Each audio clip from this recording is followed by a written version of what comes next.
এই good morning to everyone. আজ ছিল জন্মাষ্টমী আর আমি ড্রাই ফ্রুটসকে স্নান করে নিয়ে আমার গোপুকে ফল আর মিষ্টি দিয়ে একটু পুজো করে নিলাম।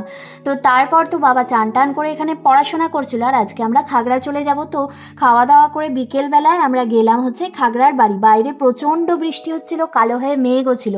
আর তারপর মা দোকান থেকে তালের বড়া, মালপোয়া সমস্ত কিনে নিল, কারণ এবার আর গিয়ে করা সম্ভব না।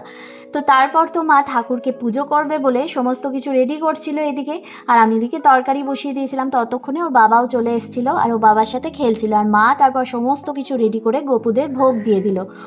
গোপুরা তো দোকানের তালের বড়া পেয়ে খুশি কিনা জানি না, মা আর একদিন গোপুদের করে দেবে। তো তারপর তো আমার খুবই ভালো লাগছিল এই প্রসাদগুলো খেতে, না কার ভালো লাগে বলো। তো তারপর লুচি ভেজে নিচ্ছিলাম, আর ততক্ষণে কিন্তু কাকিমার ফোন এলো যে কাকিমার বাড়িতে গোপুর পুজো হয়েছে, কাকিমা প্রসাদ পাঠাচ্ছে। তো এই দারুণ প্রসাদগুলো আমি তো রাতের ডিনারে খেলাম। দেখা হচ্ছে নেক্সট ব্লগে।